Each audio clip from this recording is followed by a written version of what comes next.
Só um minuto. Bom, sejam bem-vindos. Agora sim, começando a gravação, preciso comunicar a todos vocês que essa nossa aula ela estará sendo gravada para que eu possa disponibilizar até às 20 horas ainda de hoje no nosso canal no YouTube, tá bom? Então, estou aqui pedindo a autorização de vocês e para oportunizar que os colegas que eventualmente não puderam estar ao vivo acompanhando a nossa live possam ter acesso mais tarde ao conteúdo que nós vamos ministrar, tá ok? A FACIP pediu que lembrássemos da grande preocupação dela e nós também como professores com a solução o mais rápido possível dessa situação e dizer que vocês, dentro do possível, não serão prejudicados e, a partir de agora, qualquer situação vocês poderão nos remeter, seja aqui pelo Zoom, nas nossas aulas, como também lá pelo Google Classroom, que é a sala de aula virtual. Não sei se todos já tiveram acesso, eu vi que já alguns alunos conseguiram acessar lá a sala de aula. O conteúdo a gente vai disponibilizar por lá e também algumas atividades para que vocês possam, aí, durante esse período, enfim, não ficarem sem fazer nada, né? Eu vou compartilhar com vocês, então, a nossa tela do slide que nós preparamos. A sala de aula no Classroom, todo mundo já acessou?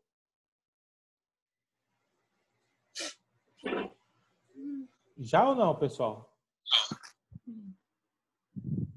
Quem não acessou ainda, eu vou acessar aqui para mostrar. Deixa eu só... Não sei se vocês estão vendo aqui o que eu estou fazendo na tela. Tá aparecendo. Tá aparecendo, né? Ainda bem que não tem foto de mulher pelada. Espera aí. Aqui, essa é a turma de vocês. Aqui, mural. Então, aqui eu já disponibilizei essa videoaula. Na verdade, é um slide que eu preparei com o conteúdo que nós já ministramos em sala de aula, mas como hoje era a nossa primeira oportunidade de aula virtual, eu optei por a gente fazer uma passagem novamente pelo conteúdo que nós já vimos. Eu disponibilizei também em PDF esses 3 capítulos, que é do livro do curso de Direito do Trabalho do professor Luciano, que eu comentei em sala de aula. É o texto do livro. Então, eu fiz todo esse trabalho de colocar ele em PDF, só os capítulos. Eles estão mais aprofundados nos conteúdos, mas eu recomendo aí para todos vocês que tenham acesso para a gente fixar bem o conteúdo. Por esse canal também, vocês poderão encaminhar perguntas, questionamentos, ou, enfim, qualquer tipo de participação, fiquem à vontade. Nós vamos compartilhar por aqui também as atividades. Ainda não tem nenhuma atividade, mas hoje eu já devo encaminhar alguma coisa para vocês. Beleza? Agora sim, vamos para o nosso slide.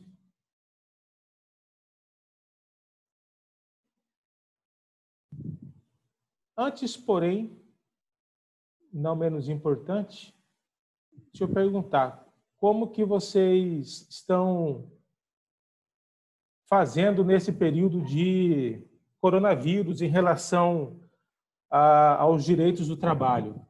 Vocês que são aí já praticamente advogados, as pessoas têm perguntado a vocês quais os direitos, ou vocês próprios que também trabalham, têm aí os seus compromissos, o que vocês têm ouvido, o que vocês pensam? Podem falar aí, quem quiser se manifestar.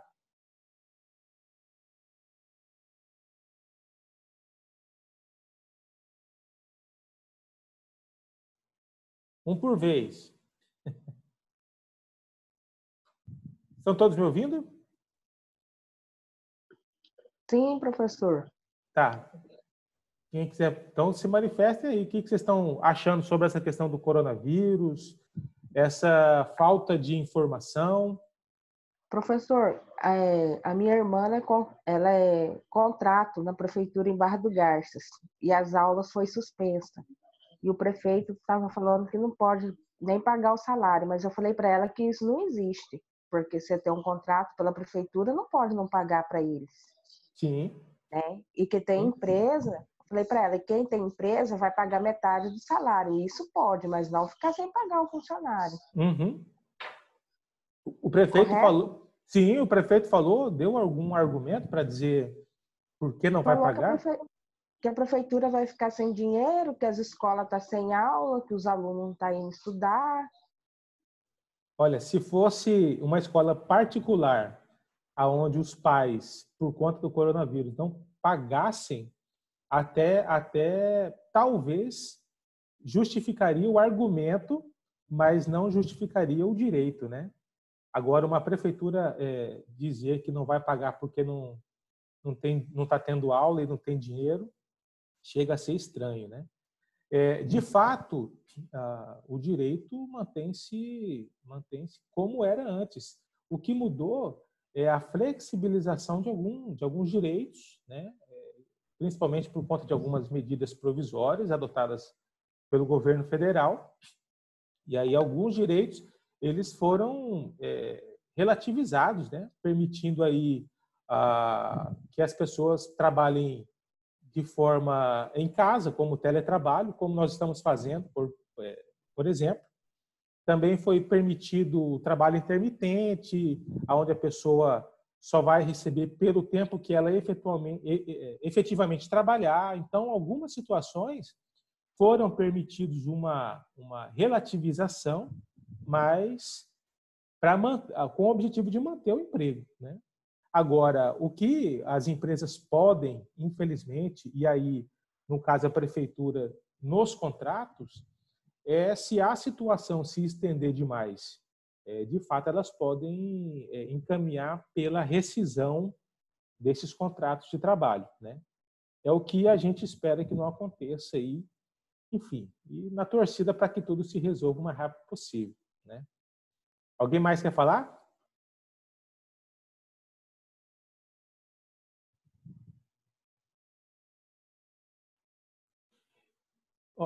Eu não sei se foi vocês quem configuraram, até porque ainda está de manhã e de repente vocês não querem que o rosto de vocês apareça.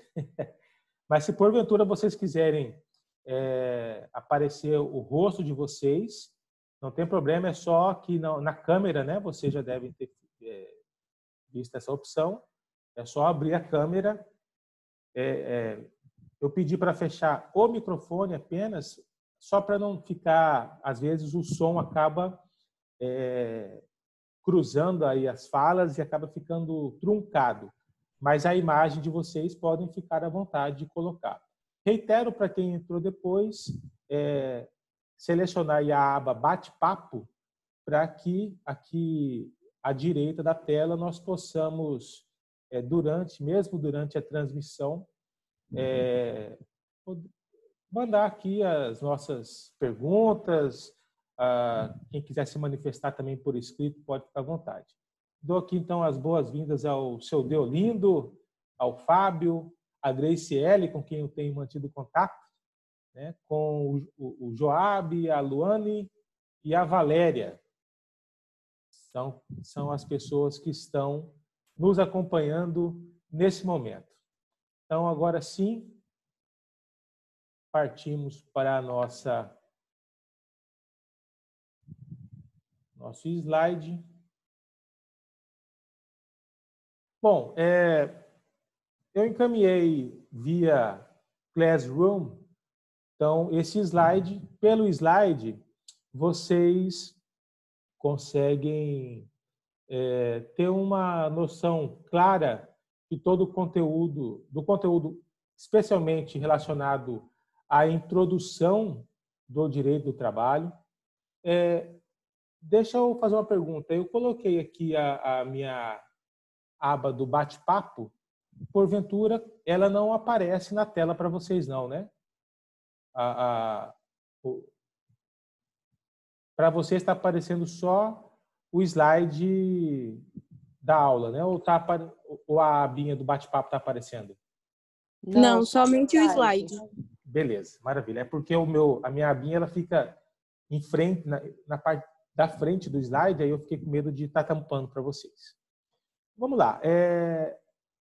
Nas nossas primeiras aulas, especialmente as aulas que nós ministramos até a suspensão por conta do coronavírus, nós falamos ali da parte introdutória, então, né, desse conceito histórico, do que levou a surgir para o mundo o direito do trabalho como uma divisão dentro do próprio direito, né? Lembrando sempre que o direito ele é um todo, ele é indivisível, porém, doutrinariamente, como forma de facilitar o estudo, os desdobramentos de cada conteúdo, os estudiosos eles acabaram, com o tempo, dividindo em várias áreas do direito, em vários ramos, para permitir que o estudo fosse mais pormenorizado em cada uma dessas matérias, né? Assim foi com o próprio direito civil, que abrangia até então tudo. Depois veio o direito do trabalho, o direito tributário. Há uma divisão também clara entre direito material e direito processual, tudo como forma de permitir um melhor detalhamento desses conteúdos.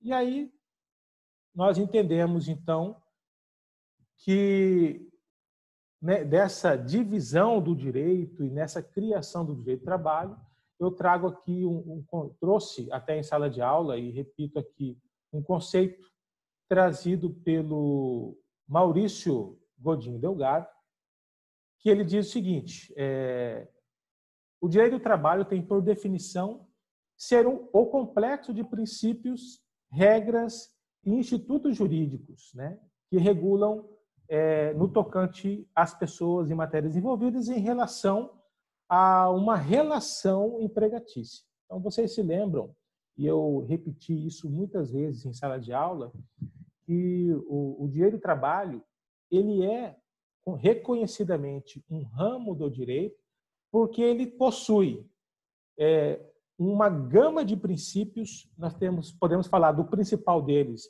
princípio da proteção, princípio da norma mais favorável, princípio da irredutibilidade salarial, enfim, uma gama de princípios que são o alicerce do direito do trabalho propriamente dito. Possui também uma série de regras próprias que vão regular especificamente o direito do trabalho. Nós temos uma legislação própria, que é a CLT. Nós temos institutos jurídicos próprios, que é o antigo Ministério do Trabalho, hoje Secretaria Especial da Previdência e Trabalho, que emite muitas normas regulamentadoras. Nós temos medidas provisórias, né? Agora, em tempos de coronavírus, isso está mais vivo do que nunca, né? Cada semana sai uma notícia nova, flexibilizando direitos do trabalho, criando regras. Ontem foi emitida uma nova medida provisória, não sei se vocês viram, aonde reduziu o valor do repasse para o Sistema S, né, que é o SESI, SENAI, SESC, que ele é cobrado vinculado aos recolhimentos das contribuições sociais vinculadas aos contratos de trabalho. Então, observem como essa situação do coronavírus traz para um protagonismo a questão constitucional e a questão trabalhista, mais do que nunca, né? Quantas pessoas não estão preocupadas nesse momento se vão manter os seus empregos, porque está tudo parado. Eu fui obrigado essa semana a sair de casa para ir ao mercado, porque as coisas já estavam acabando em casa. E tive também que ir no centro para poder procurar, inclusive, um fone de ouvido, porque o meu estava dando problema de captação do meu áudio, e a cidade está literalmente parada. Para quem está tendo que sair de casa para trabalhar, vocês devem ter essa clara noção, né?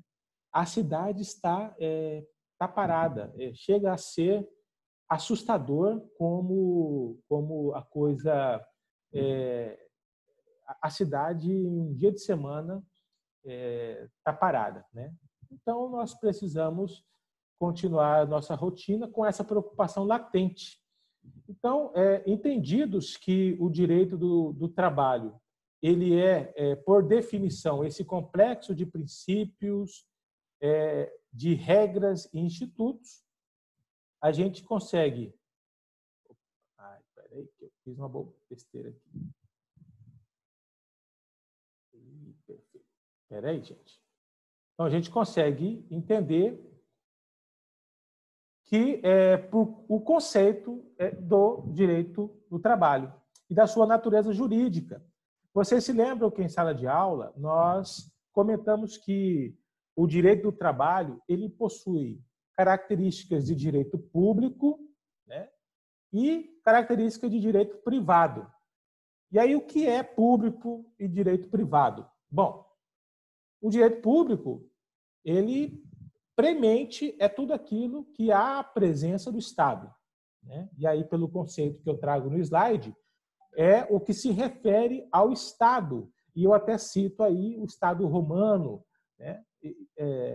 Para remontar um fato do Estado presente historicamente, desde os primórdios, desde que o homem começou a se unir, se reunir em feudos, e até o surgimento da sociedade como entendemos hoje, da evolução histórica da própria sociedade.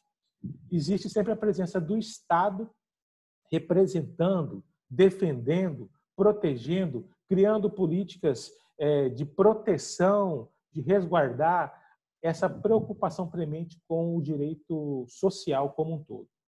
E o direito privado, naturalmente, é tudo aquilo que trata dos interesses dos particulares. Certo? Então, eu trago aí no slide um conceito de Roberto de Ruggiero. Ele adota 3 critérios para a definição da natureza jurídica do direito do trabalho. Ele diz que para verificar se a natureza jurídica ela é pública ou privada, é preciso ver qual o interesse e a utilidade dessa área do direito. Precisa ver quais sujeitos estão regulados por esse direito, por essa área do direito. E, principalmente, que, de acordo com a norma, se essa norma ela vai prevalecer pela imposição do Estado ou se vai prevalecer os interesses dos particulares. E aí ele finaliza dizendo que o direito será público se o sujeito da relação for uma entidade pública, ou privado se o sujeito for uma pessoa natural ou uma pessoa jurídica. E aí nós concluímos, então, que a natureza jurídica do direito do trabalho, embora possua uma característica de direito público, porque o Estado intervém, né? Vemos, por exemplo, em tempos de coronavírus, uma intervenção constante e premente do Estado ao criar normas, criar regras, visando a proteção, a manutenção dos empregos. E aí entendemos a presença do direito público, porém, ainda que com uma intervenção estatal, a gente compreende claramente que toda essa movimentação pública do Estado é visando a manutenção, as garantias de uma relação que é preponderantemente privada. Ou seja, todos os direitos, todas as normas, toda preocupação do Estado visa proteger os particulares, ainda que de forma abstrata, ainda que de forma impessoal, ainda que de forma abrangente, esses direitos visam proteger o meu direito particular. Então, quando o Estado diz, olha, vamos criar uma medida provisória para que a empresa, ao invés de ser obrigada a demitir, onde ela possa flexibilizar e em tempos onde as pessoas, seguindo orientação da Organização Mundial da Saúde, precisarão ficar em casa para minimizar os efeitos do coronavírus, elas possam trabalhar em casa, é o teletrabalho. Que quem eventualmente tiver que fazer algum trabalho de forma intermitente possa receber apenas pelo tempo que ela prestar o serviço durante aquelas horas ou aqueles minutos, enfim. É uma forma que o Estado tem de, abstratamente, criar regras para proteger o interesse do particular. Então, por conta disso, nós compreendemos que a natureza jurídica do direito do trabalho, ela possui uma característica de mista, porque há presença do Estado, mas ela preponderantemente é de direito privado, porque mesmo as normas do ramo público, elas têm por objeto, princípio, proteger o interesse particular, né? Então, a gente vê pelo slide que o titular da relação são os particulares e não o Estado, né? E aqui, para ficar, embora redundante, reitero, todas as normas de direito do trabalho criadas pelo Estado, elas não querem proteger o Estado. É claro que é uma consequência direta, né? Se a gente, por uma crise econômica, entende que haverá desemprego, com o desemprego ou mesmo com a informalidade, nós, consequentemente, vemos reduzir drasticamente as contribuições sociais, né, os repasses para o próprio Estado. E aí a gente entende que, naturalmente, existe também uma preocupação das consequências de uma elevação do desemprego. Isso vai acarretar a redução do pagamento de encargos, de tributos, que é o que sustenta toda essa estrutura estatal. Porém, de forma premente, o que importa são realmente o interesse dos particulares. Segundo,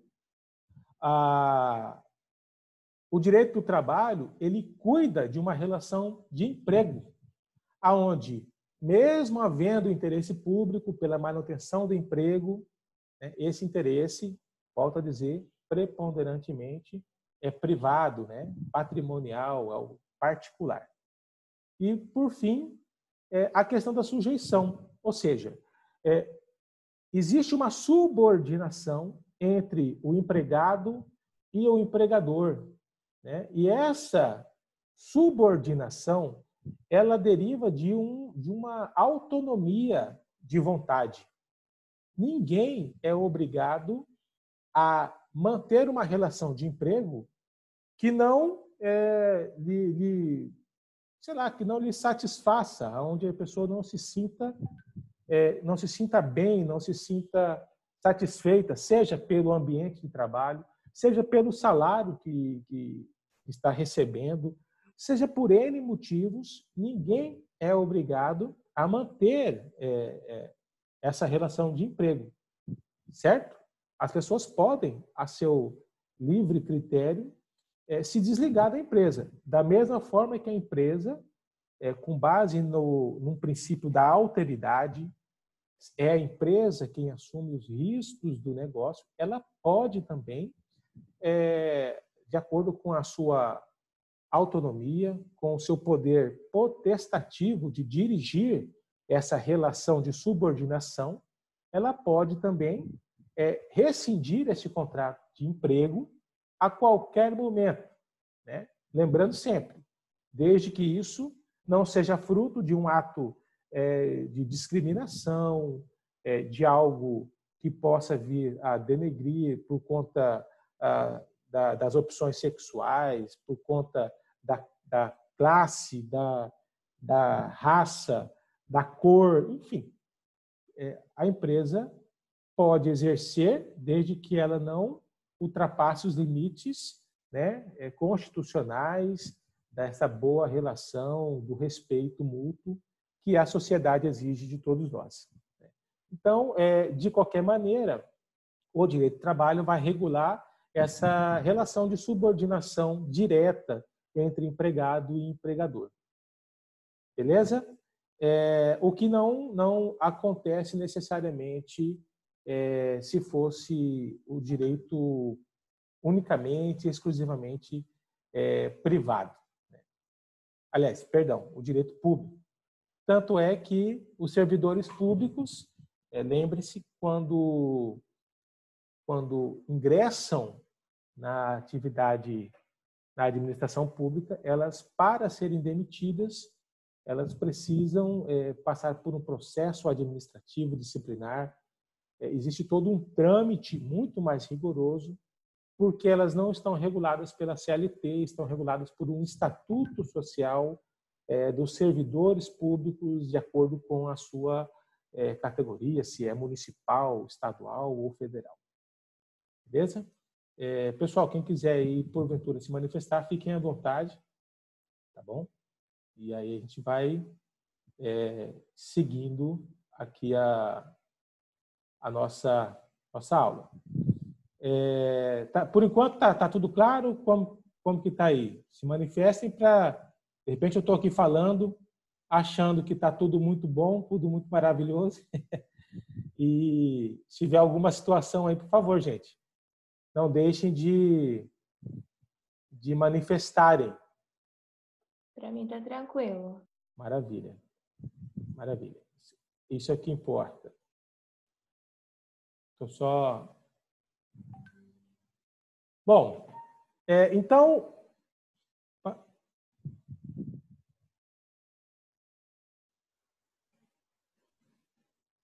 Vou voltar aqui, acabei passando para frente.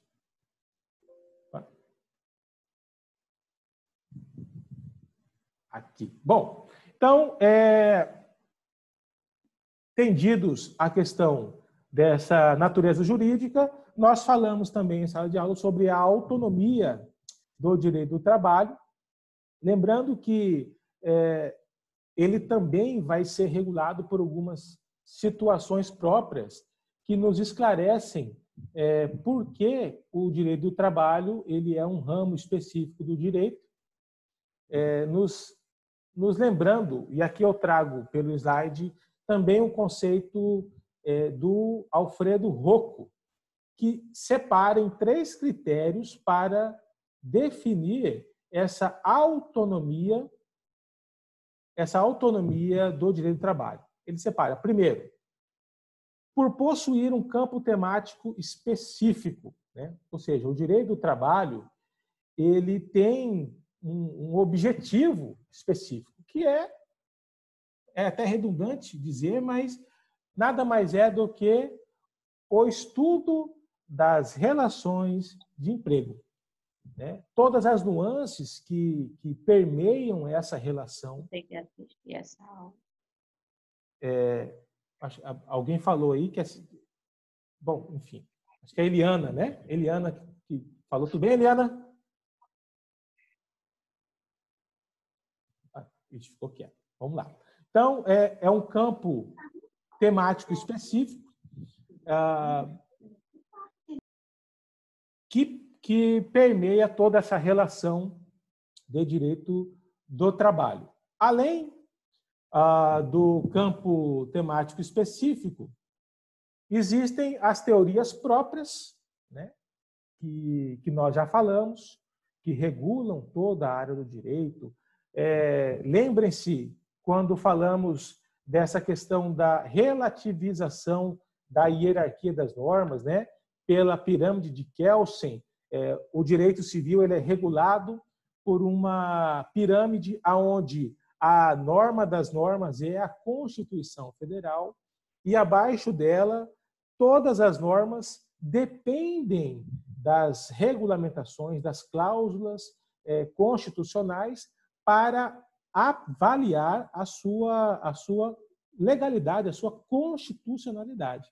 Lembrando que as normas, por essa pirâmide de Kelsen, as normas que ferem, de alguma forma, as cláusulas pétreas, enfim, as normas previstas na Constituição, elas são declaradamente inconstitucionais, né?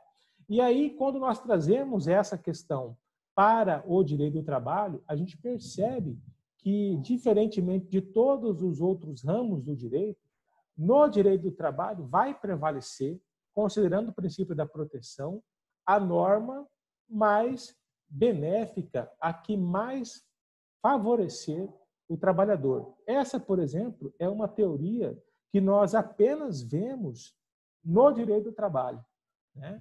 Então, demonstrando mais uma vez essa autonomia do direito do trabalho que possui aí teorias próprias, né? Além disso, o direito do trabalho vai possuir uma metodologia específica, né, que permite a esse ramo do direito do trabalho criar normas, sejam por negociação coletiva, seja uma sentença normativa que regula também de forma abstrata através das suas decisões. Negociações coletivas são os acordos coletivos, são as convenções coletivas propriamente ditas. Então, e aí, como para estruturar o direito do trabalho, nós falamos também sobre a questão das fontes do direito do trabalho. Eu acho que esse, inclusive, foi um dos últimos conteúdos que nós abordamos em sala de aula, né? O conceito de fonte, e aí me permitam ler o que está no slide, são os meios pelos quais se formam ou se estabelecem as normas jurídicas.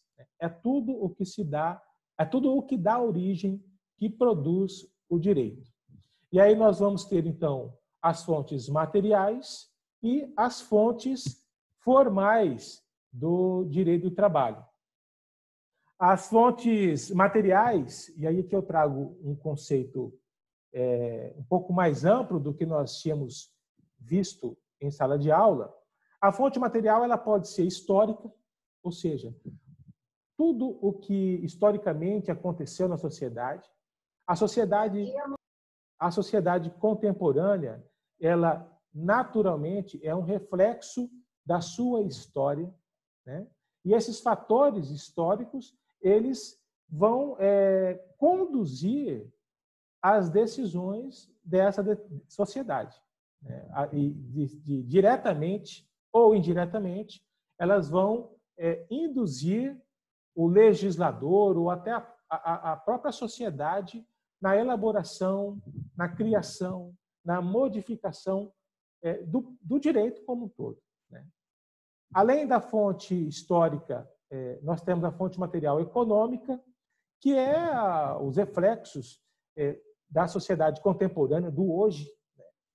E essa fonte material, ela hoje pode ser muito facilmente citada. O coronavírus já está criando impacto direto nessa relação de trabalho, de emprego, criando novas normas, medidas provisórias. Isso tudo é reflexo de uma preocupação latente e real com os impactos que essa pandemia estão gerando na sociedade. Então, essa evolução, e aí o contexto que eu trago aí é do livro do Luciano, né? Ou seja, a evolução do sistema capitalista propriamente dito, a preocupação com a realidade econômica do planeta hoje está em xeque por conta de uma enfermidade, de uma doença, e isso gera impactos diretos no direito do trabalho. Porém, antes desse impacto se converter em uma norma de fonte formal, aí a medida provisória, houve uma movimentação social, uma preocupação com a questão econômica, né? E aí é a fonte material se traduzindo numa fonte formal. Temos também a fonte material sociológica, e aí são todos os estudos, tudo o que as pesquisas nos trazem no correr dos anos, dos tempos, aonde de forma distinta criaram alguns processos para agregar a questão dos direitos dos trabalhadores em função dos reflexos do sistema econômico, né? E aí a sociologia não é socialismo, a sociologia é o estudo dos impactos sociais que o direito do trabalho, né, que uma relação particular, ela gera na realidade da sociedade como um todo. Então, por isso que alguns autores, inclusive, alguns doutrinadores, eles entendem no direito do trabalho um direito social, propriamente dito, porque os impactos, tanto dos direitos do trabalho como do desemprego, propriamente dito, ele gera uma cascata de eventos, um impacto na sociedade como um todo. Existe uma preocupação do direito do trabalho preponderante de garantir, lembram-se, como eu falava isso muito em sala de aula, uma preocupação com a dignidade humana, certo? Então, por conta disso, essas fontes sociológicas, elas também estão incluídas dentro dessa fonte material do direito do trabalho.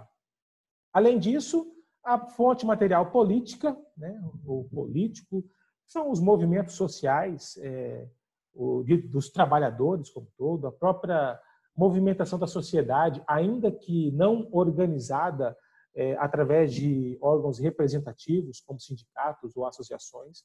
E aqui um exemplo que eu posso trazer, algum tempo atrás, iniciaram-se algumas movimentações que foram motivadas e startadas através das redes sociais, através do WhatsApp, através do Facebook, do Instagram, enfim, essas passeatas, carreatas, que, de alguma forma, por conta do contexto político que elas trazem, da bandeira que elas levantam, elas trazem também como um escopo de contexto material alterações profundas na realidade como um todo, né, do direito do trabalho. Então, esses movimentos são também considerados fonte material do direito do trabalho. E, por fim, nós temos uma fonte material filosófica, né, que são as ideias, correntes de pensamento que influenciam diretamente nessa realidade do direito do trabalho como um todo, né? São aí, de fato, os estudiosos, fruto de pesquisa, de estudos. Nós participamos de um grupo de pesquisa que visa analisar os reflexos, os impactos da legislação como um todo, que visam buscar formas de regulamentar, de pacificar uma relação que preponderantemente é conflituosa, né? Que é essa relação entre empregador e empregado. Os interesses, eles são opostos, normalmente, pela regra geral, né? O empregador, ele visa lucro. Ninguém investe o seu dinheiro, o seu suor, o seu patrimônio, senão visando lucro. E veja, não estou falando em visar lucro como algo negativo. Eu acho que todos precisam do retorno daquilo que investem. Conquanto o empregado, ele tem como preocupação a sua própria sobrevivência, a sua subsistência. Então, são interesses antagônicos que, num dado momento, precisam se harmonizar, privando pela sobrevivência do próprio sistema como um todo. Né? Entendida a fonte material, nós falamos em sala de aula sobre as fontes formais. Tá? As fontes formais, então, são um reflexo, são fruto das fontes materiais que, num dado momento, foram, de alguma forma, regulamentadas, positivadas. E essa fonte material, elas são, então, mecanismos exteriores, estilizados, pelos quais as normas ingressam, instauram-se e cristalizam-se na ordem jurídica. E aí nós temos duas teorias. Uma teoria monista, que tem como aí um fundamento as teorias de Hans Kelsen. Né? Para ele, as fontes formais do direito derivam de um único centro de positivação, ou seja, o Estado é a única fonte formal, é o único criador de fontes formais do direito. Naturalmente, não é o entendimento que prevalece. Prevalece o entendimento da teoria pluralista, que entende existir várias fontes além do Estado. Né? Ou seja, nós podemos citar aqui a própria convenção coletiva, a própria sentença normativa, né? Que são fontes, de direito formal, porém que são criadas, entabuladas, reguladas direto pelas partes interessadas, né? Pelos trabalhadores, seja através dos sindicatos dos empregadores, seja pelo sindicato dos trabalhadores. Beleza?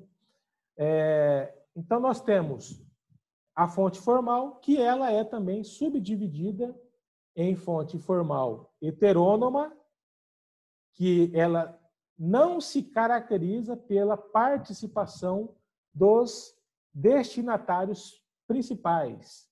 Ou seja, a fonte formal heterônoma é aquela que emana do Estado. Ela é imposta, ela é regulamentada pelo Estado. E aí, como exemplo, nós temos a própria Constituição Federal, as leis, medidas provisórias, enfim, outros exemplos.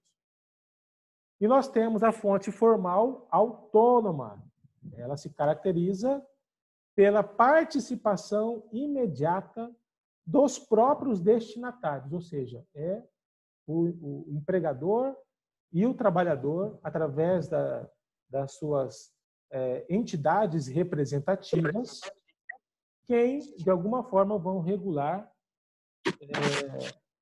esses direitos. Alguém quer se manifestar? Eu vou dar uma sugestão. Se porventura alguém quiser falar, vai aqui no chat, coloca aqui, professor, gostaria de me manifestar, e aí eu abro aqui o áudio para que vocês possam manifestar. Beleza? Não deixem de, ali no chat também, colocar as manifestações caso o áudio não esteja bom, caso o vídeo esteja travando, enfim. Se manifestem aí. Senão eu vou falando, achando que está tudo bem e, de repente, a gente acaba não conseguindo transmitir o conteúdo. Beleza, vamos lá. Então, a fonte formal autônoma é aquela que não há a intervenção estatal. Beleza? São as convenções coletivas, os acordos coletivos. A gente traz aqui também a questão dos costumes. Enfim, nós vamos aprofundar em cada um desses itens mais adiante. Bom, como espécies de fonte formal heterônoma, e aí aqui a gente vai passar um pouco até mais rápido, gente, para poder a aula ficar um pouco mais dinâmica, beleza? Eu trago a Constituição Federal, não vou ler todo o conteúdo, porque vocês têm esse conteúdo aí no slide que já está disponível para vocês lá no Classroom. Então, nós temos como fonte formal heterônoma a Constituição Federal, que é a norma das normas. Ela vai nos trazer normas de eficácia plena, ou seja, a sua aplicação ela é imediata e integral, né? E aí as outras normas dependem do que está previsto na Constituição para a avaliação, para a validação própria dessas normas, né? O direito do trabalho, a CLT, ela precisa estar em consonância com as regras previstas na Constituição, sob pena de serem declaradas inconstitucionais. Foi o que aconteceu com muitas regras trazidas com a reforma trabalhista, que, posteriormente à sua promulgação, à sua vigência, foram revogadas por conta de uma ação direta de inconstitucionalidade que declarou aí, eventualmente, algumas normas inconstitucionais por ferirem o princípio básico do direito do trabalho, que é o princípio da proteção. Porém, a Constituição, como dito, ela é uma norma de eficácia plena que tem aplicação imediata e integral. Existem também normas de eficácia contida, que são aquelas regras constitucionais cuja eficácia ela é restringível a outros diplomas infraconstitucionais. Por exemplo, no caso do direito do trabalho, as normas que, embora previstas, reguladas na Constituição, precisam ser tratadas em uma legislação específica. É o caso da CLT, né? Da Consolidação das Leis Trabalhistas. Ou seja, lá na Constituição, especialmente no artigo 7º e nos seus 34 incisos, ela vai trazer algumas normas, cláusulas fundamentais de proteção ao trabalhador, e essas normas elas são, então, melhor aprofundada, destrinchada através da CLT. Então, são, no caso da Constituição, espécies de normas de eficácia contida, que demandam, que precisam ser reguladas, melhor reguladas em diplomas infraconstitucionais. No caso, o exemplo mais claro do direito do trabalho é a CLT. E nós temos também algumas normas que são de eficácia limitada, que são aquelas regras que dependem da emissão de uma normatividade futura para alcançar a sua plena eficácia, tá bom? Então, são questões de direito constitucional, mas vocês podem aprofundar aí. Depois, inclusive, com a aula de direito constitucional. Temos também como espécies de fonte formal heterônoma as leis, né? São aquelas regras de direito que são abstratas, são impessoais, obrigatórias e são criadas por uma autoridade competente, no caso pelo legislativo, e obrigatoriamente elas estão positivadas, elas estão escritas, reguladas de forma expressa, né? O conceito que eu trago aí no slide é que elas são, em sentido estrito, são uma regra jurídica geral, né? Como já disse, porque são sancionadas e promulgadas inicialmente pelo Poder Legislativo, mas para poderem ter a sua vigência, precisam ser promulgadas pelo Poder Executivo.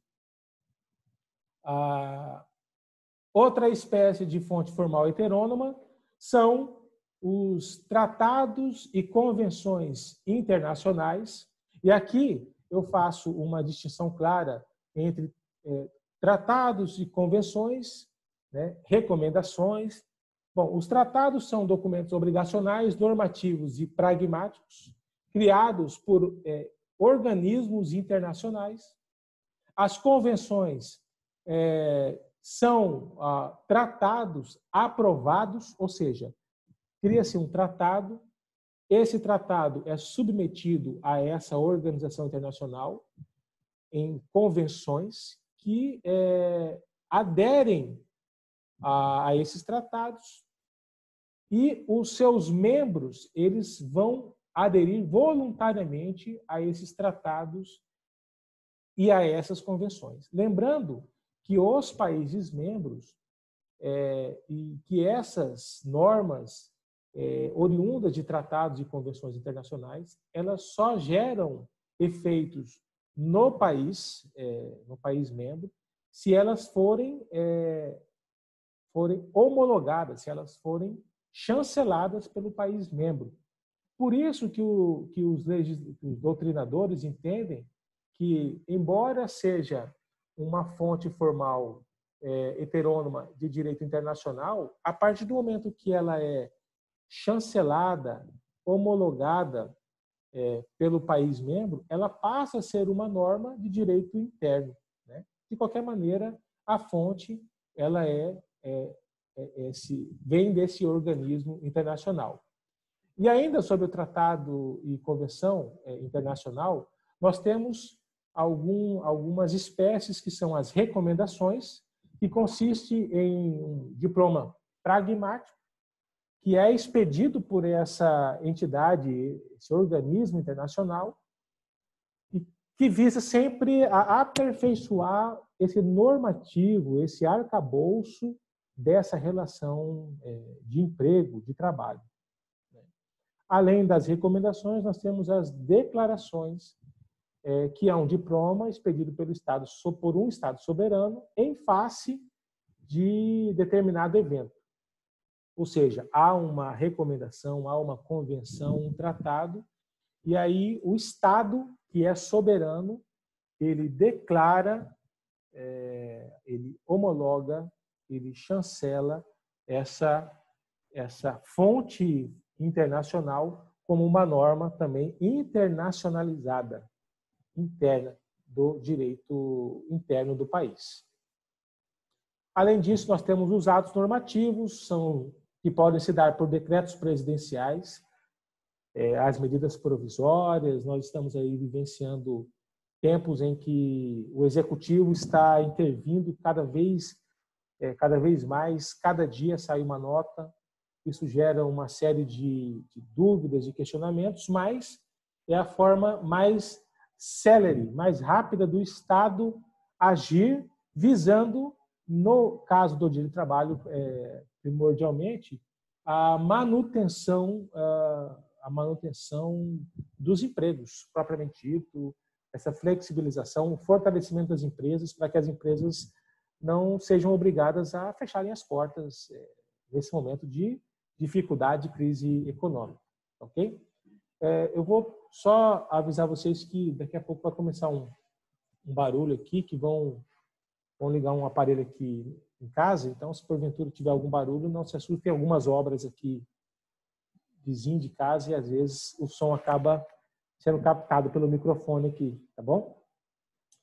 Bom, além dos atos do Poder Executivo, também como formas de atos do Poder Executivo, nós temos as regulamentações que são emitidas também pela Secretaria Especial da Previdência e Trabalho, né, o antigo Ministério do Trabalho. E veja, essas normas, elas, para quem é empresário, para quem é empreendedor, sabe muito bem o que eu estou dizendo, muitas normas são instituídas através de NRs, através das normas regulamentadoras. São uma infinidade de normas que regulam questões de segurança do trabalho, questão de meio ambiente do trabalho. E no ato de fiscalização do Ministério do Trabalho, né, ou do próprio Ministério Público do Trabalho, essas normas, muitas vezes, ou em algumas vezes, que não são bem conhecidas pelo empresário, elas são exigidas pelo fiscal e acabam acarretando a imposição de multas, a instauração de autos de infração, por conta de situações que são exigidas nessas normas regulamentadoras, para a gente entender a importância que essas normas regulamentadoras têm no contexto geral do direito do trabalho. Beleza? São, então, fontes também formais heterônomas. Temos ainda a sentença normativa, e aí lembrando a diferença, a distinção entre uma sentença normativa e uma sentença numa ação individual, é que a sentença normativa ela é fruto de uma ação coletiva, de um dissídio coletivo, entendeu? E por isso a sentença normativa ela expressa, né, aí pelo contexto que está no slide, ela expressa a própria criação de normas jurídicas, porque essas decisões elas vão impactar de forma abstrata, de forma geral, de forma impessoal, e ela vai obrigar as partes envolvidas. Ou seja, um dissídio coletivo, ele normalmente é uma consequência de um acordo, de uma convenção coletiva, aonde os órgãos representativos, o sindicato dos trabalhadores e o sindicato dos empregadores, não conseguiram chegar num acordo sobre as suas regras, e por conta disso essa discussão se converteu em um dissídio coletivo. Assim dizendo, a sentença emitida pelo Tribunal Regional do Trabalho, nesse dissídio coletivo, ele necessariamente vai criar uma norma que impacta diretamente em todo o segmento envolvido por aqueles sindicatos que estavam discutindo. Beleza? Por isso, a sentença normativa ela é entendida como uma norma, como uma fonte formal heterônoma do direito do trabalho. Agora nós chegamos, então, nas espécies de fonte formal autônoma. E aí, as fontes formais autônomas, temos, então, a própria convenção... Agora não acho aqui. Eliana, você quer falar alguma coisa? Não. Tá ok. Então, vamos continuar. Então, nós temos as convenções coletivas, que são reguladas pelas próprias entidades representativas, né? O Sindicato do Trabalhador e o Sindicato dos Empregadores. Dessa discussão, desse entabulamento, sai as convenções coletivas. E essa é a principal distinção dos acordos coletivos. Lembrando que a convenção coletiva ela é considerada uma norma de origem privada, porque é regulada pelos seus interessados. Ela cria regras jurídicas dirigidas a normatizar situações futuras e, do ponto de vista formal, ela é entendida como uma espécie de contrato coletivo, né? E a distinção principal das convenções com os acordos coletivos é que o acordo coletivo ele é celebrado por uma ou mais empresas com o sindicato dos trabalhadores dessa categoria. Ou seja, nos acordos coletivos não há a participação do sindicato ou não há necessariamente, obrigatoriamente, a participação do sindicato dos empregadores. Apenas o representante da empresa ou das empresas e o sindicato dos trabalhadores. Essa é a distinção principal. Além disso, como fonte formal autônoma, temos o contrato coletivo de trabalho, né? Alguns doutrinadores eles entendem que esse trato de pacto contratual coletivo ele tem uma aplicação formal para produzir normas jurídicas. Eu, particularmente, entendo que a própria convenção coletiva ela já regula essas questões coletivas, de forma que o contrato coletivo seria basicamente o que está contido na própria convenção coletiva, mas é uma espécie de fonte formal que, inclusive, mencionada na própria CLT, né? Eles entendem que tem uma abrangência mais ampla, mas eu acredito que tudo acaba sendo discutido pela própria convenção coletiva da categoria. E temos ainda como fonte formal autônoma os usos e costumes, e aqui eu faço questão, gente, da gente destacar a distinção e o conceito de usos e costumes, porque existe às vezes um entendimento equivocado que acaba nos confundindo. O uso é a prática habitual adotada no contexto de uma relação jurídica específica. Ou seja, existe uma determinada categoria profissional, uma praxe, uma prática costumeira, rotineira. Um exemplo aqui, em algumas categorias, em algumas empresas, que inclusive eu advoguei, eles criaram por um costume para que eles não fossem obrigados a trabalhar aos sábados. Antes disso ser regulamentado pela convenção coletiva, eles criaram uma praxe de que lá naquela empresa eles trabalhavam alguns minutos a mais de segunda a sexta para que no sábado eles não precisassem trabalhar. Isso depois foi regulamentado pela convenção coletiva, mas até que isso acontecesse, era um uso, uma prática habitual adotada naquele contexto, daquele segmento empresarial. Isso é uso, tá? É a prática habitual.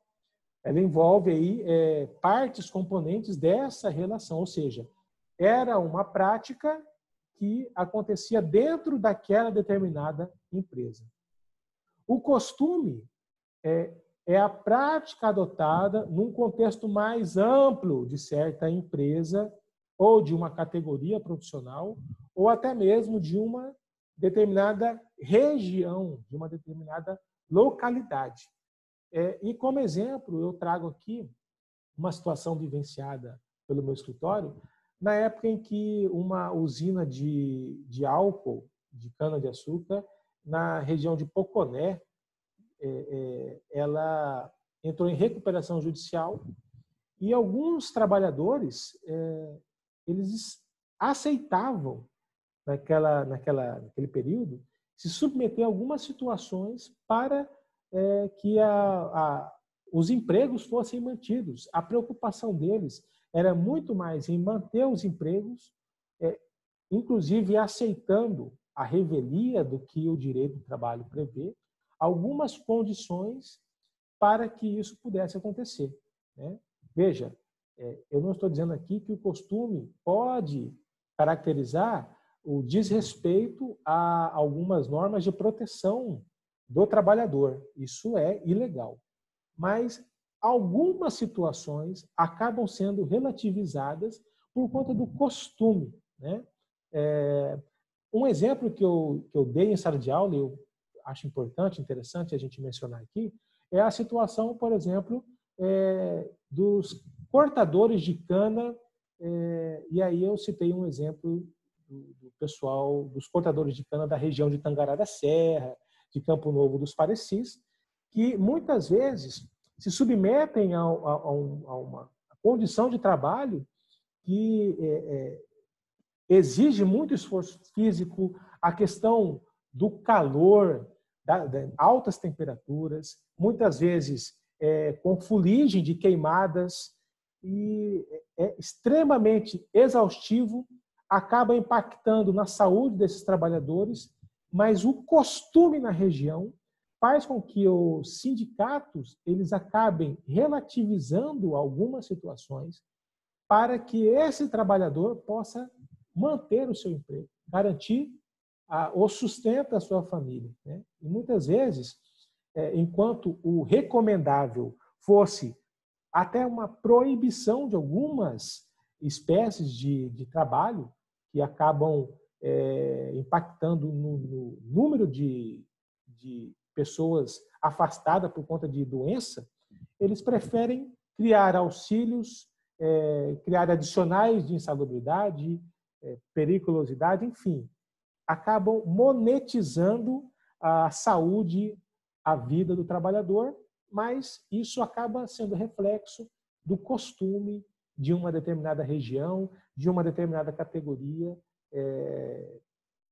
como forma de manutenção do emprego. E aí, cada um tem o seu próprio entendimento, se o que importa é a manutenção de direitos, ainda que isso gere desemprego, ou a manutenção de emprego e uma ponderada, uma razoável relativização de alguns direitos.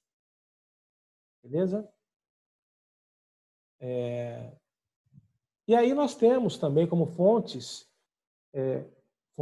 do direito do trabalho, algumas situações que são consideradas por alguns doutrinadores como fontes especiais, né? O primeiro deles citado aí é o laudo arbitral, que é uma decisão de caráter normativo tomada por alguém escolhido pelas entidades, né, coletivas, e elas são um reflexo, estão incluídas no contexto das negociações coletivas, e elas incidem como fruto desse impacto coletivo, dessas negociações coletivas, elas geram reflexos direto nas relações de trabalho. Então, o laudo arbitral, ela pode ser obrigatória, o resultado desse laudo pode ser obrigatório, né? Como uma forma, e um exemplo que eu trago aí no slide, é o caso do trabalho portuário, de quem trabalha nos portos, né? Lá, prevê que no caso de haver um impasse, uma discussão entre trabalhadores e empregadores, essa situação ela precisa ser submetida, antes de ser levada ao judiciário, ela precisa ser submetida por uma arbitragem, por uma comissão de arbitragem, né? E aí essa comissão de arbitragem vai regular, no primeiro momento, tentar fazer um acordo entre as partes. Não havendo acordo, aí sim essa demanda seria levada ao judiciário. Isso precisa estar muito bem delimitado pela legislação. Tentaram, alguns anos atrás, criar as comissões de conciliação prévia no direito do trabalho, e como forma de obrigar os trabalhadores a, antes de ajuizar uma reclamação trabalhista, submeterem as suas demandas a essas comissões de arbitragem. Porém, pelo princípio do livre acesso ao judiciário, essa normatização acabou não prevalecendo. E hoje o trabalhador não é obrigado a buscar uma comissão de arbitragem. Então, esse laudo arbitral nada mais é do que o resultado das comissões de arbitragem, tá bom? São essas comissões que tentam, antes de ajuizar uma ação, entabular um acordo entre as partes, evitando assim a movimentação de todo o sistema judiciário. Beleza? Entenderam o que é laudo arbitral, né? Se manifestem aí. Tiverem alguma dúvida, por favor, gente. Até para não ficar apenas o professor falando. Eu não entendi, professor. Então, vamos lá, vamos repetir, vamos lá. O direito do trabalho, ele traz, seja através de uma previsão em convenção coletiva, seja através de a própria legislação, às vezes, trata do assunto, mas especialmente as convenções coletivas. Algumas convenções coletivas, no passar dos anos, até como uma forma de valorizar a participação, a intervenção dos sindicatos, eles criaram algumas cláusulas, algumas regras, dizendo o seguinte: olha, o trabalhador da categoria X, e aí eu vou dar um exemplo aqui, eu até cito esse exemplo em sala de aula, do segmento de farmácias. A convenção coletiva do segmento das farmácias criou uma regra na sua convenção dizendo que antes do ajuizamento de uma reclamação trabalhista, todos os trabalhadores do segmento das farmácias obrigatoriamente precisam submeter a sua reclamação a uma comissão de arbitragem. Essa comissão de arbitragem ela é formada por pessoas que têm lá uma autorização para entabular acordos extrajudiciais, ou seja, na esfera administrativa, eles ouvem o trabalhador, ouvem o representante das empresas ou da empresa, e ele tenta extrajudicialmente entabular um acordo entre as partes. O resultado desse acordo, ele recebe o nome de laudo arbitral. Esse laudo arbitral, se for cumprido pelas partes, ele tem um valor como se fosse um título executivo extrajudicial. O que significa isso? Olha, se a empresa não cumprir o acordo extrajudicial firmado e consignado no laudo arbitral, o trabalhador tem o direito de levar esse laudo arbitral à Justiça do Trabalho e executar o acordo extrajudicial. O que acontece com a contemporaneidade, né, com os dias atuais, é que essa norma ela foi questionada a sua validade, partindo do princípio que ninguém pode proibir o livre acesso das pessoas ao sistema judiciário. Então, tentaram, com o passar do tempo, limitar o acesso das pessoas à justiça, dizendo que elas, antes de ajuizarem uma ação, precisariam submeter a sua questão a essas comissões de arbitragem. E, com o tempo, o próprio TST, o STF, declarou inconstitucional essa obrigação das partes se submeterem administrativamente, extrajudicialmente, as suas questões a essas comissões de arbitragem. Ou seja, se você tiver alguma situação que demande uma discussão judicial ou você sinta que direitos trabalhistas estão sendo ilegalmente desrespeitados, você pode submeter essa discussão diretamente ao judiciário. Entenderam? Então, no caso, isso aí caiu em desuso. Caiu em desuso, mas ainda existem algumas previsões, algumas convenções que colocam lá isso. A questão não é obrigado. E nenhuma convenção coletiva pode obrigar o trabalhador a submeter a essa comissão. Então, assim, como você disse, acabou, como reflexo, caindo em desuso.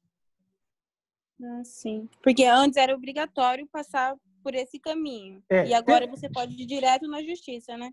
Perfeito, perfeito.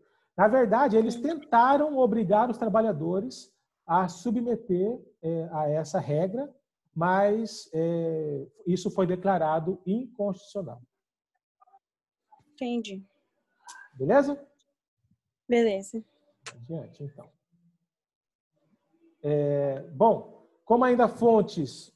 E aí, fazendo só o conceito do laudo arbitral, ele é considerado como uma fonte heterônoma, porque ele é produzido sem a participação dos destinatários. Ou seja, é uma comissão que tem, diga-se de passagem, outorga uma autorização para poder entabular esses acordos, né?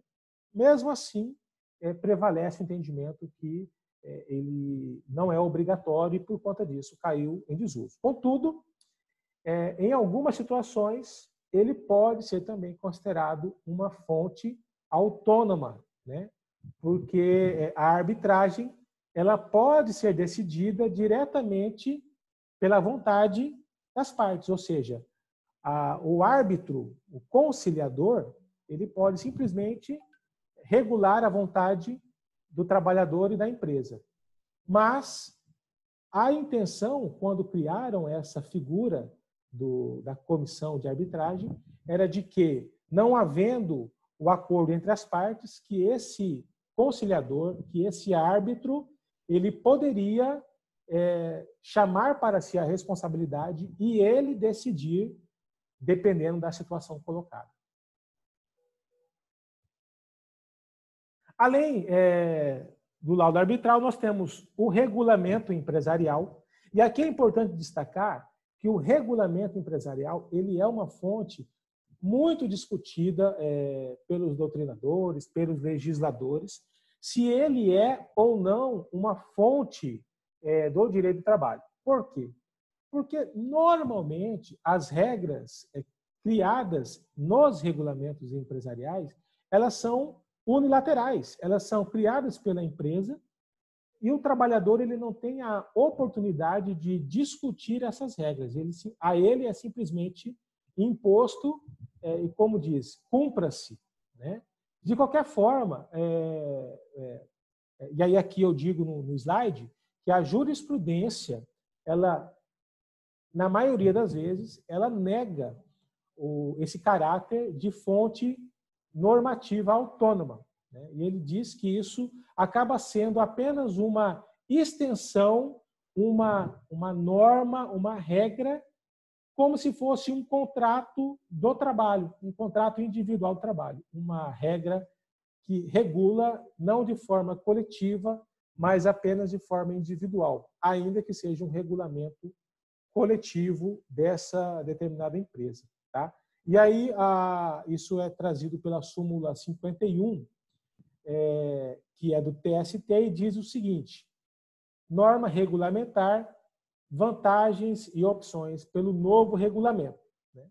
Então, com base no artigo 468 da CLT, as cláusulas trazidas por esses regulamentos empresariais, se revogarem ou alterarem vantagens que já existem, elas somente impactarão nos trabalhadores contratados, admitidos, após a revogação ou a alteração do regulamento.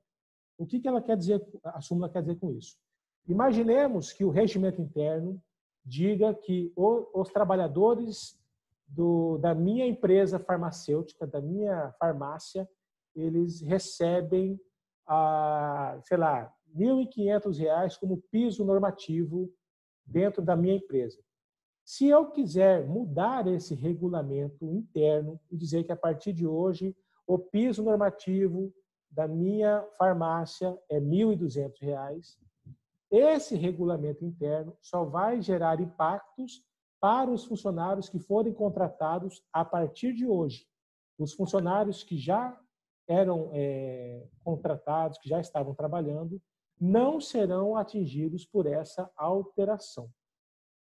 Aí alguns doutrinadores vão dizer o seguinte: se essa alteração do regimento criar normas mais benéficas ao trabalhador, e aí usando o mesmo exemplo, digamos que o meu regulamento interno preveja um piso de 1.500 e eu esteja alterando o meu regimento e a partir de hoje o piso será R$ 2.000. O que vocês acham? pela norma mais benéfica, vai atingir todos os trabalhadores. Então, quando esse regimento interno for alterado, criando normas mais benéficas ao trabalhador, ela beneficia a todos. Quando ela é alterada, criando normas que vai tirar algum benefício, reduzir algum direito, aí ela só atinge os novos contratos. Beleza? Beleza? Por fim, podem falar. Seria a questão do direito adquirido? Seria por analogia, a questão do direito adquirido, né? Seria realmente esse o entendimento. Bom, e aí, por fim, a súmula 51 complementa dizendo que, havendo a coexistência de dois regulamentos da empresa, a opção do empregado por um deles tem efeito jurídico de renúncia às regras do sistema do outro. Ou seja, ainda nesse exemplo que eu dei, caso, ainda que seja um trabalhador antigo, se ele, porventura, quiser aderir à nova regulamentação, imaginando que nessa alteração do meu regimento empresarial, eu, embora tenha alterado o piso normativo de 1.500 para 1.200, eu criei outros benefícios que são mais vantajosos ao empregado. Por exemplo, eu reduzi de 1.500 para 1.200, porém, eu criei uma gratificação que não existia antes no meu regimento interno. Então, a partir de hoje, o trabalhador receberá 1.200 como piso, porém, como gratificação, ele receberá mais R$500 de gratificação, sei lá, por qualquer gratificação, qualquer nomenclatura que a gente queira imaginar. O trabalhador que já está submetido ao regimento antigo, ele pode, entendendo que o novo regimento, embora reduza, nesse exemplo que eu dei, o valor do piso, ele acaba trazendo outros benefícios que são mais vantajosos, ele pode, naturalmente, fazer a opção por esse outro regulamento. Aí ele vai precisar expressar isso por escrito e ele vai renunciar ao antigo, aderindo ao novo. Beleza? Caso ele não queira aderir ao novo, ele mantém-se no antigo e, dessa forma, subentende-se que ele está renunciando ao novo. Beleza? Sim, aí fica a critério do trabalhador, né? A critério do trabalhador. Perfeito. Lembrando sempre que prevalece sempre aquilo que é mais vantajoso. Em algumas situações, ainda que o trabalhador faça a opção por escrito, se essa norma, seu Enoel quer falar, né? Beleza, seu Enoel, só um minutinho. Então, assim, pensando que se essa norma, ela, porventura, prejudicar o trabalhador, ainda que ele tenha expressamente feito a opção por essa norma, se isso for levado ao judiciário, fatalmente poderá ser revisto pelo juiz, pelo Estado, né? E se o juiz entender que essa norma causou prejuízo ao trabalhador, a empresa poderá ser aí, eventualmente condenada a pagar algum direito aos trabalhadores. Seu Enoel, que levantou a mão, pode falar. Nessa situação, quando a empresa cria uma nova norma para diminuir esse piso salarial, ela pode, inclusive, ela é obrigada a manter os funcionários antigos, aqueles que não concordar, mandar embora. Então, para manter o emprego, esses funcionários vão aderir à nova norma. Como é que fica essa situação? Entendi. Veja bem, o que eu acabei de falar. Na verdade, toda norma, ainda que o trabalhador faça a opção, ainda que ele dê a sua anuência, isso pode ser questionado e, se porventura essa norma ferir algum dos princípios que são o alicerce do direito do trabalho, daqui eu citei como exemplo essa situação onde há aí uma redução do piso, mas a gente já tem de cara o princípio da irredutibilidade salarial, né? Então, provavelmente, uma situação como essa, ela levada ao judiciário, ainda que a empresa detenha de uma anuência expressa do trabalhador, poderá, para não dizer deverá, ser declarada ilegal. Vejam, esse exemplo que eu dei aqui, gente, ele é um exemplo hipotético, apenas para facilitar a compreensão de vocês, mas essas alterações, essas regras, elas obrigatoriamente precisam respeitar princípios do direito do trabalho e ainda que o trabalhador ele aceite, a gente sempre lembra que esse aceite pode ser fruto de uma imposição da empresa, né? Aquela regra de que ou aceita ou você é demitido. E dessa maneira, isso acaba sendo sempre relativizado. Então, a empresa, ela naturalmente, ao proceder à alteração de um regimento interno, ela precisa observar se esse regimento ele não está desrespeitando, descumprindo alguma norma, algum princípio trabalhista. Beleza, senhor Noel?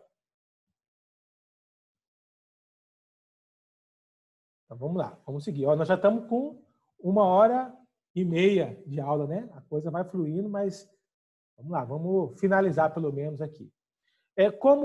Ainda como fonte especial do direito do trabalho, nós temos a jurisprudência, que são aquelas decisões reiteradas em casos concretos que acabam se traduzindo em entendimentos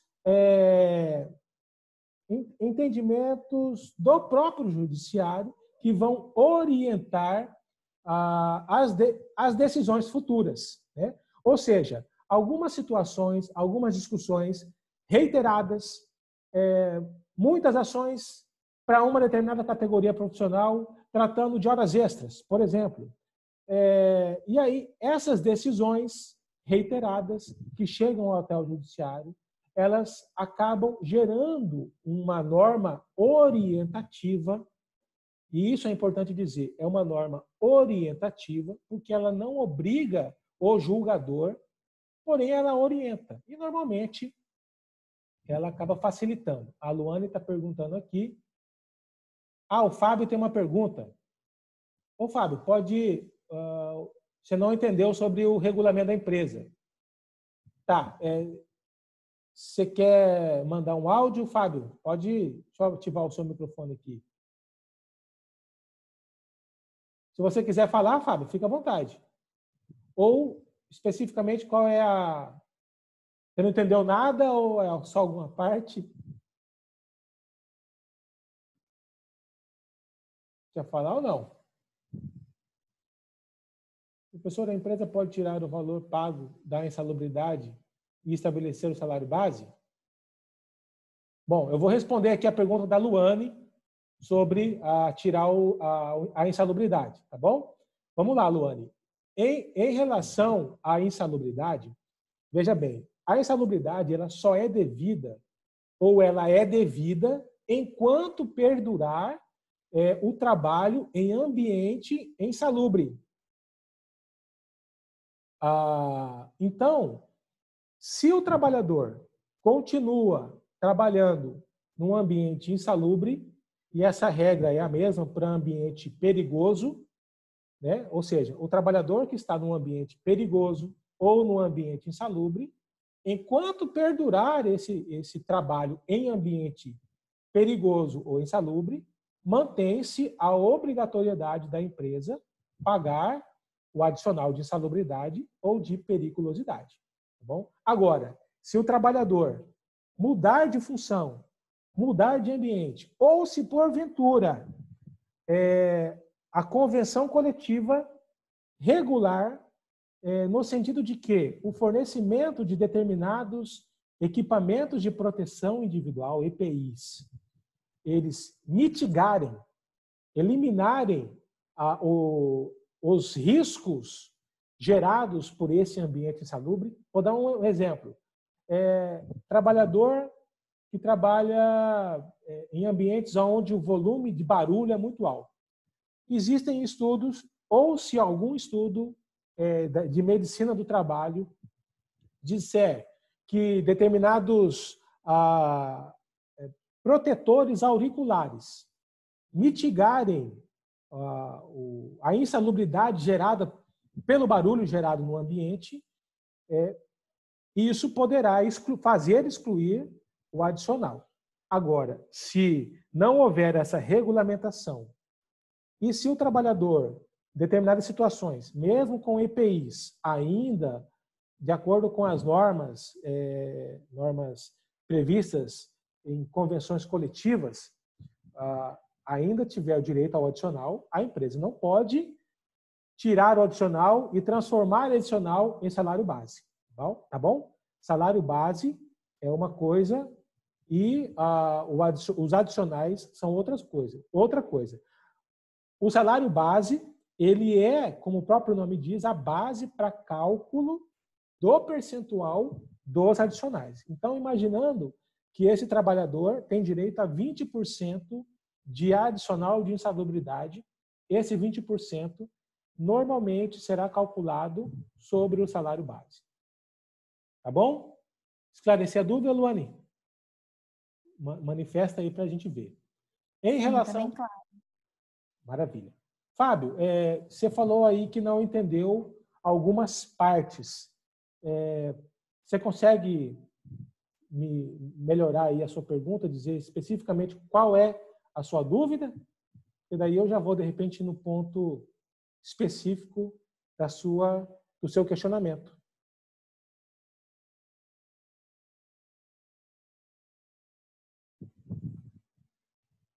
Você quer manifestar? Algumas partes. Bom.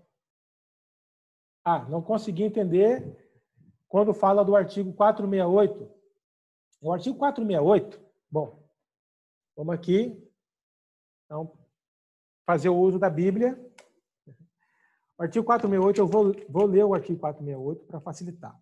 O 468, ele diz o seguinte: nos contratos individuais de trabalho, só é lícita a alteração das respectivas condições por mútuo consentimento e, ainda assim, desde que não resultem, direta ou indiretamente, prejuízos ao empregado, sob pena de nulidade da cláusula infringente desta garantia. Bom, acho que agora facilita, inclusive, a dúvida, e acredito que a sua dúvida, Fábio, vai esclarecer talvez a dúvida de outros colegas. O que o artigo 468 quer dizer? Considerando que o regulamento interno das empresas, ele é entendido, né? E aí aqui a gente observa o seguinte: os dispositivos trazidos nos regulamentos internos, eles são entendidos pela maioria da jurisprudência como regulamentos contratuais. Se são, então, entendidos como uma espécie de regulamentos contratuais, e entendam contratuais como contrato individual do trabalho, nós entendemos, pela leitura do artigo 468, que essas alterações, que esses regulamentos, que essas previsões contratuais, elas precisam, primeiro, da anuência expressa do trabalhador, e ainda assim, mesmo com a anuência do trabalhador, elas precisam necessariamente observar os direitos, os princípios que regulamentam o direito do trabalho, de forma que, se ficar caracterizado algum prejuízo ao empregado, essas cláusulas serão declaradas nulas. E aí aqui eu leio novamente o artigo 468. Nos contratos individuais de trabalho, só é lícita a alteração das respectivas condições por mútuo consentimento, ou seja, bilateral a decisão. E ainda assim, desde que não resultem direta ou indiretamente prejuízos ao empregado, sob pena de nulidade da cláusula infringente dessa garantia. Então, aqui responde, inclusive, o questionamento do seu Enoel, e acredito responde também a dúvida aí do Fábio. Ou seja, essas alterações previstas, ou mesmo esses regulamentos internos empresariais, elas não podem prever cláusulas que gerem ou que acarretem prejuízos ao trabalhador. Senão serão declaradas nulas. Beleza? Tirei a dúvida? Então, acho que sim. Perfeito. Então, vamos adiante. Então, imagina, estamos aqui para isso. Perdão. Então, dando continuidade ainda como as fontes especiais, nós temos a jurisprudência, como já estava dizendo, que traduzem a reiterada interpretação conferida pelos tribunais às normas jurídicas a partir de casos concretos colocados ao seu exame jurisprudencial. E aí nós temos, então, duas correntes sobre a classificação da jurisprudência. Primeiro, nós temos um entendimento tradicional que entende que as decisões elas restringem-se às decisões da espécie, não tendo jamais um valor de regra geral. Um dos autores que defende esse entendimento é Délio Maranhão. O segundo é o entendimento moderno, né? A moderna, que diz que essas decisões singulares não seriam, de fato, fontes do direito, pois elas não possuem a característica da impessoalidade, da abstração e da generalidade. Contudo, não é esse o entendimento majoritário, né? As posições adotadas em situações similares e de forma reiterada pelos tribunais, elas acabam criando uma orientação por conta dessa dinâmica jurídica, ou seja, a lei nunca conseguirá se traduzir da mesma maneira que as decisões, porque as decisões elas vão tratar de casos concretos, situações práticas que a lei muitas vezes, lembrando que a lei ela sempre regula uma situação que já está acontecendo, por isso ela é uma fonte material, convertida numa fonte formal. Então, nada melhor do que a jurisprudência, né? Para regular, orientar da melhor maneira. Tanto que o artigo 8º da CLT, ela admite a jurisprudência como fonte normativa supletiva. E aí aqui eu faço a leitura do artigo 8º, que diz o seguinte. Espera aí que eu estou só abrindo a minha CLT. O artigo 8º diz assim, no parágrafo 1º, no parágrafo 2º, súmulas e outros enunciados de jurisprudência editados pelo Tribunal Superior do Trabalho e pelos Tribunais Regionais do Trabalho não poderão restringir direitos regulamentos previstos, nem criar obrigações que não estejam previstos em lei. Porém, o caput diz assim, as autoridades administrativas e a Justiça do Trabalho, na falta de disposições legais ou contratuais, decidirão conforme o caso, pela jurisprudência, por analogia, por equidade e outros princípios e normas gerais de direito, principalmente do direito do trabalho e ainda, de acordo com os usos e costumes, o direito comparado, mas sempre de maneira que nenhum interesse de classe ou particular prevaleça sobre o interesse público e coletivo. Beleza? Então, entendido claramente aí a aplicação da jurisprudência. Nós temos aí, então, ainda como fonte especial 3 papéis trazidos pelos princípios jurídicos, né, que são as disposições, as proposições ideais, que elas vão criar toda uma compreensão do próprio direito como um todo. São normativos subsidiários, inclusive citados pelo artigo 8º, acabei de ler o caput, e elas possuem uma função normativa concorrente. Isso são os princípios jurídicos do direito do trabalho propriamente dito. A doutrina nada mais é do que o conjunto de textos, de apreensões, de estudos que refletem um trabalho de pesquisa doutrinária de vários autores. Elas informam a compreensão do sistema e, normalmente, elas vão refletir o interesse de uma determinada contextualização temporal também, né? Então, nós temos, muitas vezes, algumas obras antigas, históricas, que são importantes como fonte para a gente entender por que o direito do trabalho hoje é como é, né? Ou seja, fruto de muita pesquisa.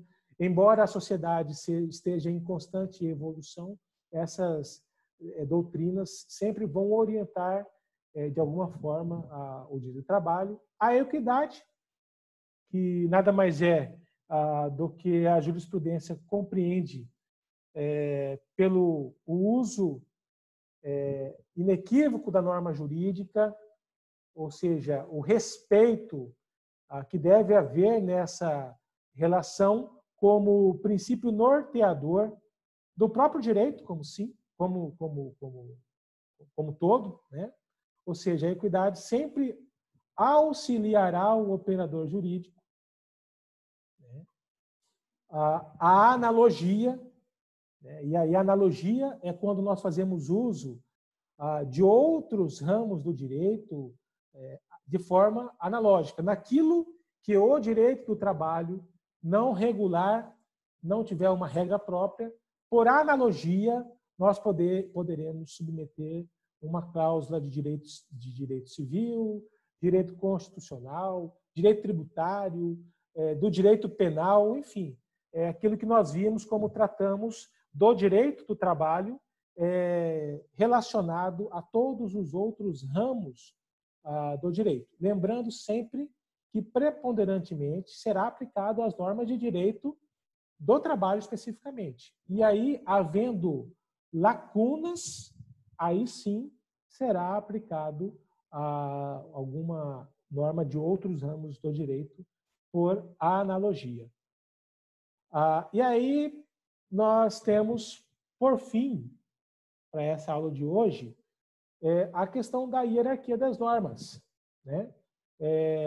A hierarquia das normas para o direito, como todo direito de forma geral, é a circunstância de uma determinada norma encontrar a sua fonte, a sua nascente. Ou seja, nenhuma lei pode contrariar o texto constitucional previsto na nossa Constituição Federal.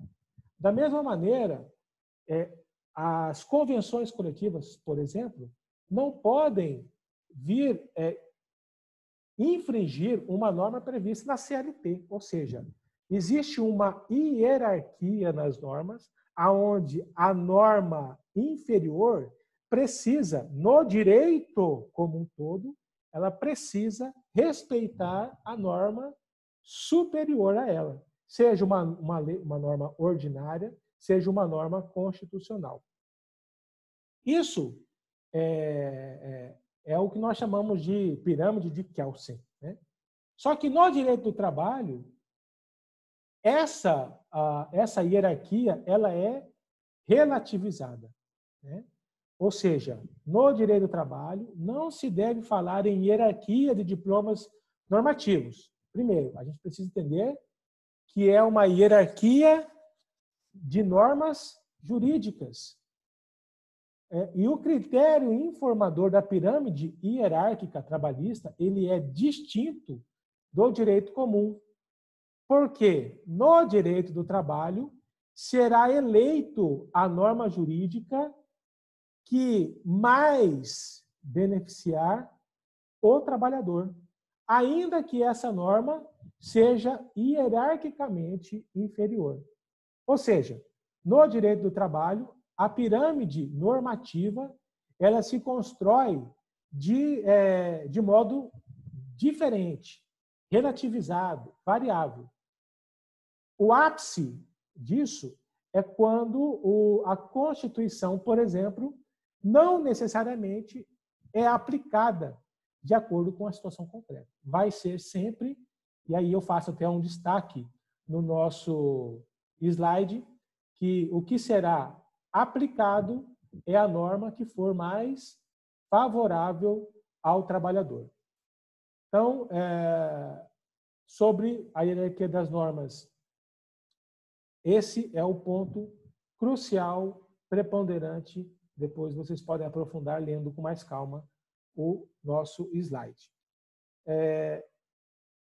Em relação aos princípios, então, nós temos uma gama de princípios que são aí todo o sustentáculo do direito.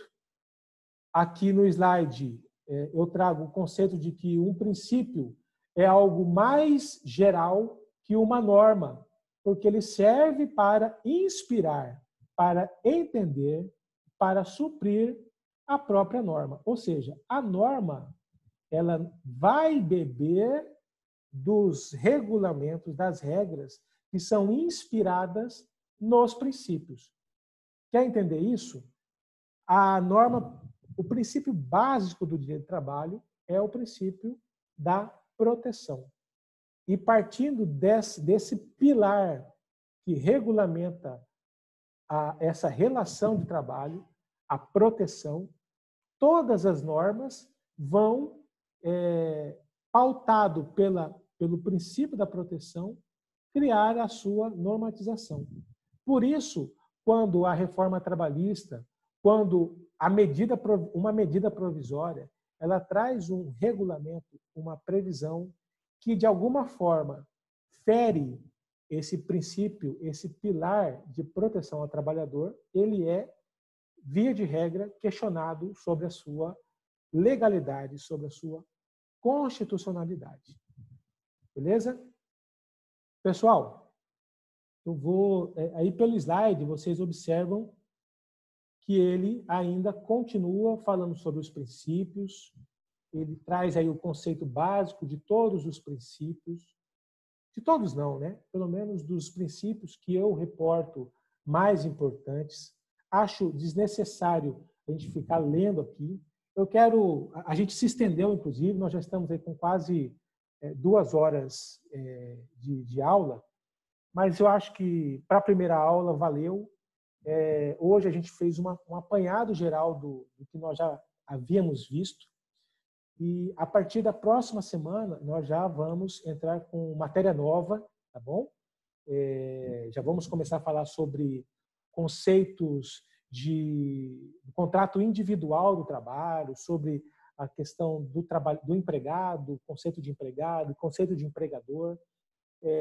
E aí já será realmente com matéria nova. Pela sala de aula lá do Classroom, eu vou compartilhar sempre o conteúdo e algumas atividades também.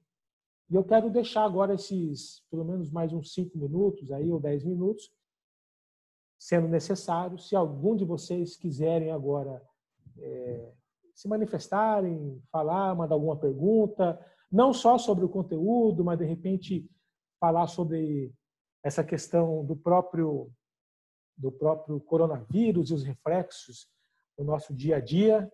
De repente a gente vai bater um papo aqui de 5 minutos, fiquem à vontade. Se porventura todo mundo já se sentir satisfeito com a aula, aí a gente já encaminha o encerramento. está aberto aí para vocês se manifestarem. Professor, eu queria saber se o senhor tem mais informações a respeito desse auxílio que o governo sancionou, que parece que é de R$600 para quem trabalha autônomo. Como que funcionaria? Como que faz o cadastro? É a Gleciele que está perguntando, né? Sim. Bom, Gleciele, eu recebi um link em alguns grupos onde eles estão direcionando para o site do governo, e nesse site você consegue, primeiro, verificar quais são os requisitos, e pelo que me consta, você também, por esse site, consegue se cadastrar para poder se habilitar a esse benefício aí. Eu confesso a você que eu não me cadastrei para poder dizer o que eles estão pedindo, quais as exigências para poder ter acesso a essa ajuda de custo, né? Mas o que eu posso fazer com vocês aqui, me comprometer com a turma, inclusive, porque acredito que esse é um assunto de interesse coletivo, eu compartilho lá pelo link, pela sala de aula do Classroom, e aí pelo link lá vocês, ou inclusive com você, Gleice, que a gente tem mantido um contato pelo WhatsApp, eu mando para você esse link e aí você pode se habilitar. E aí eu deixo, inclusive, aqui a dica para aqueles que, de repente, tentarem e enfrentarem alguma dificuldade, compartilha com a gente lá pela sala de aula do Classroom, porque, de repente, são situações que a gente pode juntos verificar o que está acontecendo e aí, de acordo com alguma dificuldade que enfrentar, ou mesmo alguma facilidade que a pessoa perceber, compartilhar no grupo para a gente poder estender esse assunto para todo mundo que com certeza tem muita gente nessa situação. Pode ser assim? Pode ser. Beleza. Luane? Alguém mais? Fábio? Na verdade, só tinha uma pergunta em relação à aula em si. Uhum. Aqui eu estou vendo que você está recordando ela. Você vai postar em algum lugar ela? Ou... Vou. Eu estou gravando. Inclusive, no comecinho da aula, eu pedi aí o consentimento de vocês. Eu vou gravar e aí eu vou postar a aula do meu canal do YouTube. Tá? Inclusive, aí nessa última página que está aí, vocês veem, o meu canal chama-se DNA Compliance Oficial. Eu preferi usar esse próprio canal que eu já tenho do que criar todo um canal, porque nesse canal eu já tenho ali toda a configuração pronta e aí fica mais fácil para vocês. Por lá, os alunos que eventualmente não conseguiram estar aqui ao vivo poderão acompanhar a aula na íntegra, tá bom? Ok, beleza. Era a única pergunta que eu tinha. Se tiver mais um... Maravilha. Alguém mais?